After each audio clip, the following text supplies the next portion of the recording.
Ndërmarrja e ujësjellësit e Tiranës është duke ndërtuar aktualisht një nga depot më të mëdha të ujit në vend që do të përmirësojë ndjeshëm furnizimin e kryeqytetit me ujë të pijshëm. Depoja e re me kapacitete të jashtëzakonshme përfundon pas pak javësh, ndërkohë që janë duke ushtrirë dhe një rrjet i gjerë tubacionesh të reja në të gjithë Tiranën që do të përballojnë presionin e madh të këtij furnizimi të vazhdueshëm. Të gjitha këto investimet në mënyrë më të thjeshtë shtojnë sasinë e ujit në depo dhe shtimi i sasisë ujit në depo do të thotë shtimi i sasisë ujit në çesmet e qytetarëve. Kjo reflektohet e para në mos pasjen e asnjë shqetësimi në furnizimin e ujit. Në fillim duke shtuar oraret e furnizimit me ujë, pastaj duke rritur presionet në rrjet. Kjo depo që ndërtohet pas meje, kjo do të fusi në punë një tubacion fi 800 mm, që është një tubacion i ri i shtruar, dhe kjo do të rrisë presionet në rrjet në mënyrë të konsiderueshme. Inxhinieri talentuar Luan Peti, drejtori i departamentit inxhinierik të ujësjellësit, thotë se kjo depo e re është vetëm njëra nga 8 objekte të rëndësishme ku ndërmarrja e ujësjellësit po investon në këtë periudhë për të përmirësuar shërbimin ndaj qytetarëve. Shoqëria e ujësjellës kanalizimeve gjatë vitit 2010 ka ndërmarrë një seri investimesh për përmirësimin e furnizimit me ujë të qytetit. Këto investime kanalizohen në 3 drejtime kryesore: në përmirësimin dhe ndërtimin e rrjeteve të reja të transmetimit, në shtimin e volumit të akumulimit të depove dhe në përmirësimin e rrjetit shpërndarës të qytetit. Në të treja drejtimet është investuar dhe po punohet njëkohësisht. Janë rreth 8 objekte që punohet, nga të cilat 2 kanë përfunduar dhe pjesa tjetër përfundojnë në fund korrikut, përfundojnë të gjitha këto investime që janë nisur nga Shoqëria e Ujësjellës Kanalizimeve.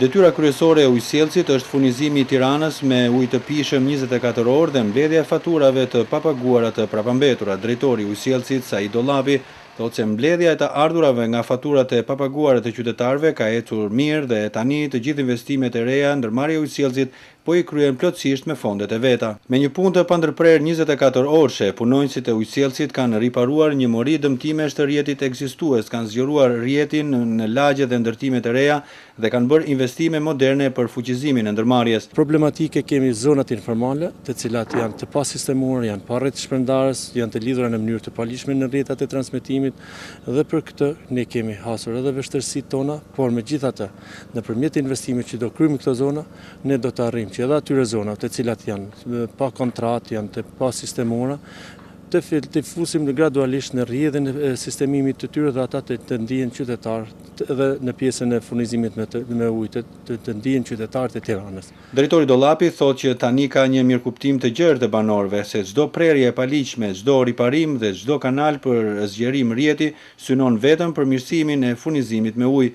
Ai u bëri thirrje qytetarëve të lidhin kontrata dhe furnizime të rregullta nga ujësjellësi dhe të mos shkaktojnë dëmtime të reja të rrjetit të ujit. Garantoj një diçka që asnjë qytetar i cili nuk paguan ujin, asnjë biznes i cili nuk paguan ujin, apo subjekt shtetëror që nuk paguan ujin, nuk do të furnizohet, nuk do t'i afrojmë një shërbim. Uji është një mall si gjitha mallat e tjera, është edhe më i rëndësishëm se sa gjitha mallat e tjera, kështu që duhet të paguhet, uji duhet përdoret në destinacionin që ka dhe për qëllimin që ka.